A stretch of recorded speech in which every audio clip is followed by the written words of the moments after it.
क्या हार में, क्या जीत में, किंचित नहीं, संघर्ष पथ पर जो मिला यह भी सही। स्वागत है आपका अपने यूट्यूब चैनल। आज तुम्हें पुनः मैथ का प्रैक्टिस करा दिया जा रहा है, ठीक है। चलो बेस्ट क्वेश्चन है, देखा जाए। पहला क्वेश्चन देखो क्या कर रहा है, ठीक है ना। और सब समझने वाला क्वेश्चन है, अगर समझोगे क्वेश्चन को तो जल्दी लगाओगे, ठीक है। हाँ चलो क्वेश्चन है, देखो क्या कर रहा है। हिमांशु ने एक टी शर्ट इसके अंकित मूल्य से 20% छूट पर खरीदा। कहने का मतलब है कि देखो एक है अंकित मूल्य, ठीक ना। अंकित मूल्य कितना था 100, मान लेते हैं कितना है 20% छूट पर खरीदा। इसका मतलब क्रय कितना किया, 20% की उसको डिस्काउंट मिला, बोलो। तो इसका मतलब कितने में खरीदा, ये 80 में खरीदा। अब क्या कह रहा है कि यदि वो इसे अंकित मूल्य पर बेचता, माने कितने रुपए में बेचता, तो विक्रय मूल्य कितना है 100 है। ये ना मतलब होगा, कहने का सीधा सा ये ना मतलब होगा कि अंकित मूल्य पर 20% का डिस्काउंट दिया तो 80 हो गया क्रय मूल्य। फिर उसके बाद से क्या करा, अगर अंकित मूल्य पर बेचता है, निफो में बेचता, तो पूछ रहा कितना लाभ होता। देखो कितना लाभ होता, 20 का बटे कितने में 80 में, गुणे 100 कर देंगे तो क्या निकल जाएगा परसेंटेज 20 के, और कितनी बार क्या हो जाएगा 25%, यानी कितना का फायदा हो रहा है। क्लियर हो, हाँ चलो अगला देख लो। चलो देखो, जब एक संख्या में से 35 घटाया जाए, घटा दो x में से 35, मानो एक संख्या x है उसमें से 35 घटा दो, तो कह रहा है वो संख्या स्वयं का 80% रह जाता है। कितना रह जाता है, तो 20 चौका 80, 20 बचे, ये इधर आएगा -35 उधर जाएगा तो प्लस हो जाएगा ना। तो क्या हो जाएगा x माइनस 4x बटा 5 बराबर 35। तो 5 का नाम 5 में 4 जाए, एक x बटे 5 बराबर क्या हो जाएगा 35। तो 5 इधर भाग कराते, इधर क्या करेगा भैया, करेगा ना, कितना हो जाएगा 175, यानी संख्या कितनी आ गई 100। अब देखो क्या कह रहा है कि उसका 4/5 भाग निकालना है ना, तो 175 का 4/5 कर दो, तो 5 से इसको काटोगे 5 आई, कितना हुआ यहाँ पर 2 बचा 5 बचे, यानी 35 बच्चे कितना हो जाएगा भैया 140, ठीक ना। ये 4 यहाँ पर है, ये है ना, देखो यहाँ पर थोड़ा सा गलती है ना, 4/5 भाग निकालना है ना। हाँ तो 4/5 भाग बोले भी हैं, तो कितना हो जाएगा 140। कोई दिक्कत, 35 दूना 70, 70 दूना 140, ठीक है। चलो अगला सवाल देखा जाए, हाँ चलो अगला सवाल देखते हैं, ठीक है। कह रहा है अजय और विजय दोनों प्राणी हैं, ठीक ना। एक है अजय और एक है, ठीक है, विजय। अजय कितना दिन में काम कर रहा है 70 दिन में, विजय कितना दिन में काम कर रहा है 60 दिन में। कह रहा है एक साथ काम शुरू करते हैं और कुछ समय बाद अजय काम छोड़ देता है, लेकिन विजय से इस काम को 45 दिन में पूरा करता है। चलो कोई बात नहीं है, वो करने दो। सबसे पहले 70 और 60 का पूरा हम काम निकाल लेते हैं। पूरा काम निकाल लिया कितना आ जाएगा, हम तुमसे बोले थे कि इसका एलसीएम निकालना होता है ना, तो इसका एलसीएम जब निकालोगे तो कितना आ जाएगा 420, कितना हो जाएगा 420। अब तुम्हें एक की क्षमता चाहिए, अजय की क्षमता चाहिए, तो 70 से भाग दे दो इसको, कितना आ जाएगा 6। अब विजय की क्षमता कितनी आ जाएगी 7। कोई दिक्कत परेशानी, चलो देखो। अब कह रहा है कुछ दिन ये लोग साथ में काम किए हैं, लेकिन उसके बाद फिर छोड़ दिए हैं। अजय विजय एक साथ काम किए, छोड़ दिए, लेकिन जब छोड़ दिए तो कोई इनको एक छोड़ दिया है। तो एक व्यक्ति जो विजय है वो कह रहा है कि वो 47 दिनों तक काम कर रहा है। कितने दिनों तक, तो विजय एक दिन में कितना काम कर रहा है भैया, तो 47 दिन में कितना काम करेगा 47 × 7, बोलो हाँ या नहीं, करेगा ना। तो 7 7 49, 9 हुआ, 5 चौके 28, 4 ये ना हुआ 32, यानी 329, ये ना। तो 329 काम कौन कर चुका है, विजय कर चुका है ना। तो टोटल काम कितने हैं 420, अब 329 काम हो चुके हैं, तो इसमें से निकाल दो कितना होगा 1, यहाँ पर 11 आएगा ना, 11 में 2 जाए 9, यानी कितने काम बचे हैं। तो एक चीज बताओ, 91 कमवा वो दोनों लोग किए होंगे ना मिल करके, क्योंकि उस समय तो एक कमा कर रहे थे ना। तो एक दिन में ये 6 काम और ये एक दिन में 7 काम, तो एक दिनों में दोनों लोगों का मिला करके कितना काम 13। तो 91 काम बचा है, जो पहले था शुरुआत का 91 कमवा वो दोनों लोग मिलकर के किए होंगे ना। और कहा भी है कि दोनों लोग मिलकर के कर रहे हैं, है ना। तो 13 7, इसका मतलब है कि 7 दिन तक दोनों लोग 7 काम किए हैं। अगर क्वेश्चन पूछता है कि दोनों लोग कितने दिन 7 काम किए हैं, तो उत्तर होता 7 दिन। क्वेश्चन ये पूछा है कि अजय बताओ कितना दिन काम किया है, तो कितना दिन काम किया है 7 दिन। अगर क्वेश्चन पूछा कितने दिन बाद अजय छोड़ दिया, तो 7 दिन बाद छोड़ दिया। तीनों प्रश्न पूछा जा सकता है, ठीक है ना। कुल काम कितने दिन में खत्म हुआ है, तो 47 दिन ये और 7 दिन ये, तो कितना हो जाता तुम्हारा 54 दिन में कुल काम खत्म हुआ है। यानी कई सवाल पूछा जा सकता है, समझे कि नहीं?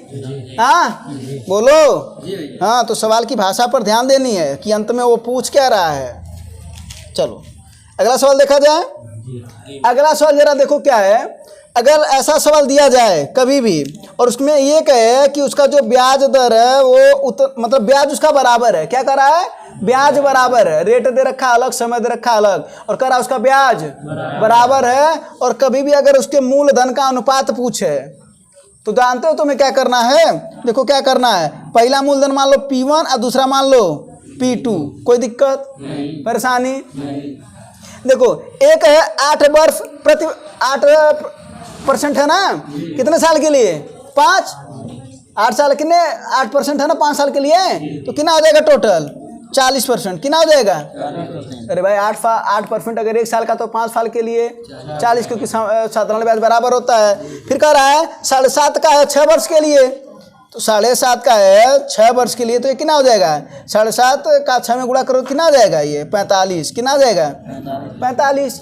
इसी का ये देखो, ये पहला वाले का ये है, दूसरे वाले का ये, इसी को उल्टा कर देना है, यानी क्या कर देना है? 45/40, बस ये आंसर हो जाएगा। तो देखो 5 9 5 8 9 अनुपात 8 के अनुपात में इनका क्या है? मूलधन है। नहीं समझे क्या? हाँ झूठ तो नहीं बोल रहे हो? फिर से बात को बता दे रहे हैं। 8% 1 साल तो 5 साल का 40, 7.5% 1 साल का तो 6 वर्ष का 45। हाँ पहला बटे दूसरा करना है और इसको क्या कर देना? उल्टा कर देना है। बस ये कब लगाना है ऐसा? जब साधारण ब्याज बराबर हो तब। क्लियर हो? बोलो। तो ये उनके मूलधनों का अनुपात आ जाता है। ठीक है, चलो बातें तो समझ में आ रही है ना?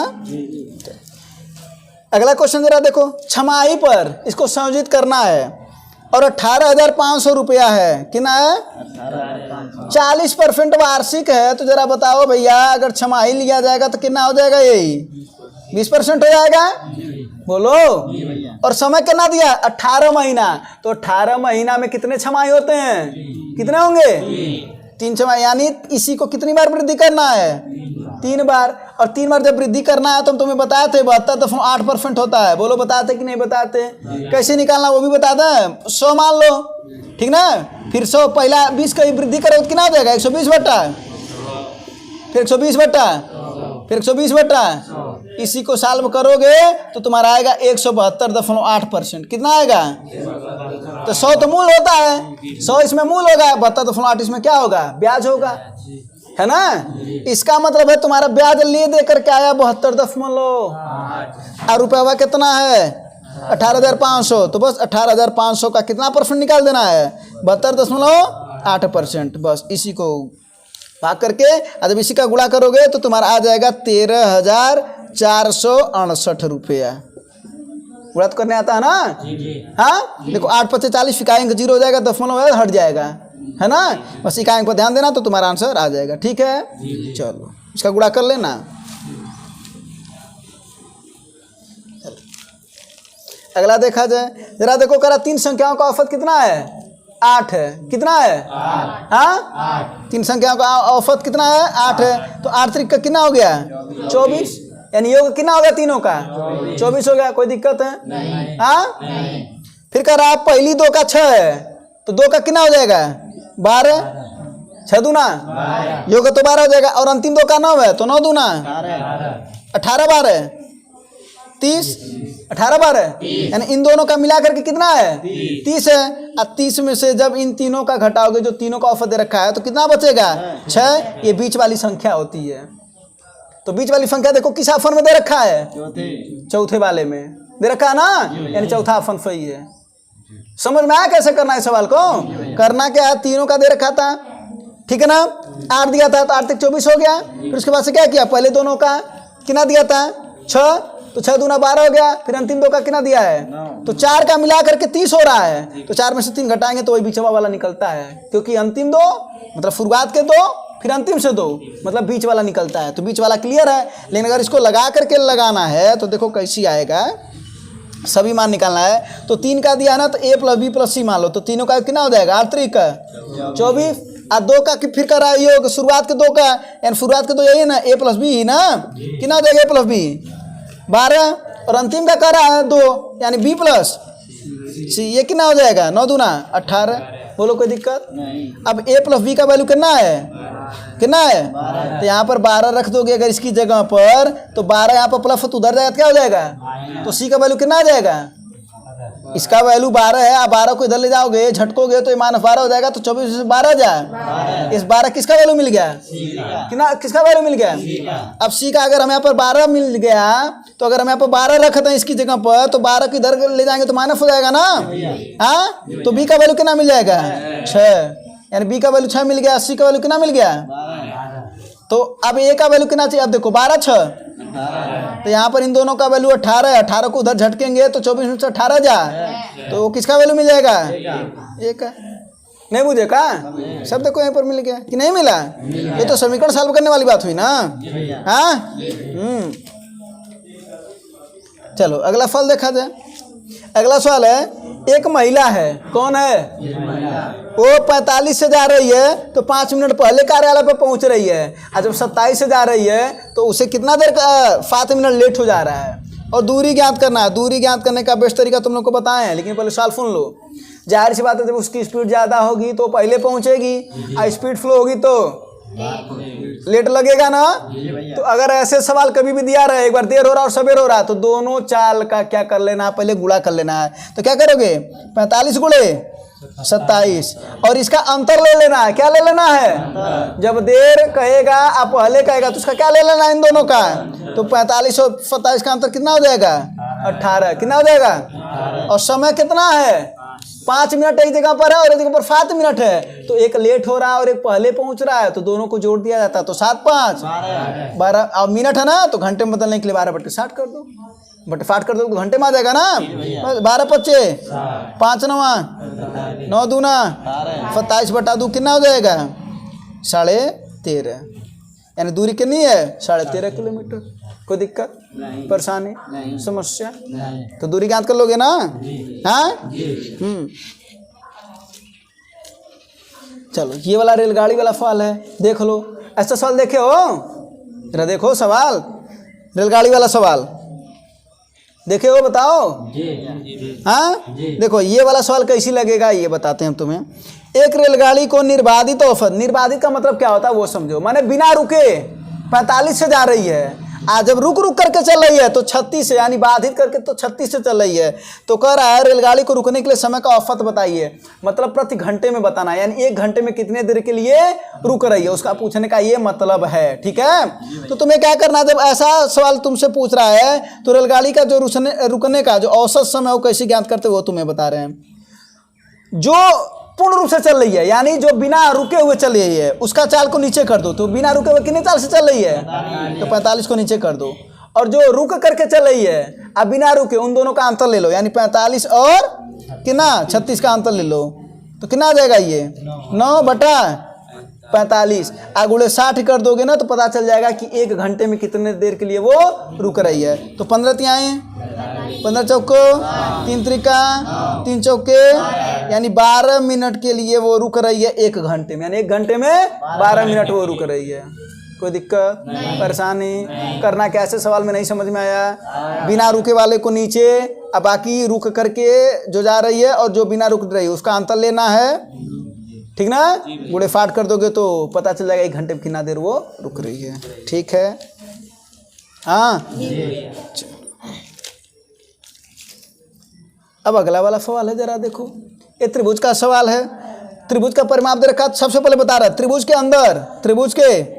अंदर अगर कोई भी वृत्त बना है, इसको बोलते हैं अंतःवृत्त। क्या बोलते हैं भैया, अगर बाहर बना रहता तो इसको बोलते बाह्यवृत्त। क्या बोलते, तो बाह्यवृत्त की तुम्हें जो बता दे रहे, बाह्यवृत्त की त्रिज्या क्या होती है वो तुम्हें बताते हैं, आर बराबर होता है, बड़ा आर कर लो, इसको थोड़ा क्लियर रहेगा, ABC/4 डेल्टा। क्या होता है, ABC बटा, जहाँ ABC क्या है, त्रिभुज की भुजाएं हैं। देखो ये मान लो यहाँ पर A रख दे रहे हैं, B और ये C, तो ये तीनों क्या है, भुजाएं हैं। ठीक है, और डेल्टा क्या है, त्रिभुज का क्षेत्रफल है। क्या है, और अंतःवृत्त की जो त्रिज्या होती है वो होती है स्मॉल आर, उसको कर लो, इसको ये होता है और सॉरी आर बराबर डेल्टा बटे यस, क्या होता है डेल्टा बटे, और यस का मतलब जानते हो क्या होता है, यस को बोलते हैं अर्ध परिमाप यानी ए धन बी धन सी बटा 2। ठीक है, तो फार्मूला क्लियर हुआ। अब इस फार्मूले पर अब सवाल लगा लो, ये सवाल मात्र देखने वाला सवाल है। अब अगर अंतर्वृत्त का त्रिज्या ज्ञात करना है ना, इसमें क्या ज्ञात करना है, क्षेत्रफल ज्ञात करना है। तो क्षेत्रफल बताओ आर बराबर डेल्टा बटे यस ना, तो भैया जरा बताओ यहाँ से डेल्टा बराबर क्या हो जाएगा, हो आर गुणे यस। अरे भाई यस इधर भाग कर इधर गुणा करेगा ना, यहाँ से देखो, बोलो नहीं समझ में आ रहा का, तो डेल्टा बराबर आर गुणे यस। तो आर का वैल्यू कितना दे रखा, देखो त्रिज्या कितना दे रखा, 3.5 दे रखा है ना, और ये बताओ उसका परिमाप कितना दे रखा है, तो ये भैया परिमाप है 28। इसको जानते हो क्या कहते हैं, अर्ध परिमाप कहते हैं। क्या कहते हैं इसको, तो तनी याद हो ना इसको, 28 को तो कितना हो जाएगा, यानी इसका वैल्यू एक्चुअल में दिया कितना है, अब इसी का गुणा कर दो तो 14 तिहाई 42 और 14 का आधा 7, यानी कितना हो जाएगा 49। इसका गुणा कर लेना, कितना देगा 49 वर्ग सेंटीमीटर, सेंटीमीटर में दे रखा है ना, तो वर्ग सेंटीमीटर। नहीं बुझे का, नहीं समझे, हाँ। और अगर यही बावृत्त की त्रिज्या पूछता तो तीनों भुजाएं दिया रहता है, ठीक ना, तो तीनों का गुणा कर देते और उसका क्षेत्रफल निकाल लेते, तो है ना। त्रिभुज का क्षेत्रफल निकालने का फार्मूला बताए हैं, यस यस माइनस ए, यस माइनस बी और यस माइनस, बस यही फार्मूला है। जहाँ यस का वैल्यू बता ही दिए हैं, ए बी सी तुम्हें पता है, ठीक है। चलो ये नोट कर लेना, चलो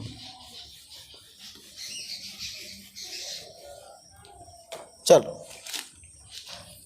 हाँ अगला सवाल देखो, और यही लास्ट सवाल है, ठीक ना।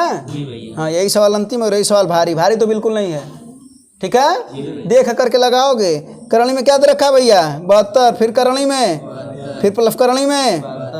अगर ऐसे सवाल दे रखा है तो तुम्हें करने क्या, वो देखो जरा सा, इसको ऐसा गुणनखंड करो जिसको गुणा करने पर 72 आ जाए, लेकिन उसका अंतर 1 हो, यानी नजदीक की संख्याएं हो। तो बता दो कोई दो संख्या जिसको गुणा करने पर 72 आ जाए और उसका अंतर 1 हो।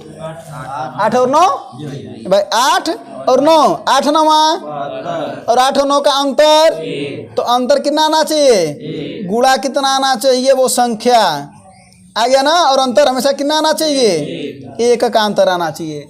अगर प्लस है तो उत्तर बड़का होगा, और यहाँ पर माइनस होता तो उत्तर छोटका होता। नहीं बुझेगा, अगला सवाल जरा देख लो। अगर यहाँ पर देता 30 प्लस 30 प्लस 30, तो जरा बताओ क्या होता है, ये किसका गुणनफल है, ये 30 5 और 6 का, तो उत्तर यहाँ पर क्या है, प्लस है ना यहाँ पर, तो उत्तर क्या होता है, क्योंकि इसका अंतर 1 है। लेकिन अगर यहीं पर माइनस होता, जैसे कोई और सवाल बताते हैं, जैसे 6 माइनस करणी में 6 माइनस करणी में 6, ठीक ना, ये होता है, तब क्या होता है, इसका 2 और 3 होता है ना, यहाँ पर क्या है माइनस है ना, तो उत्तर कौन होता है।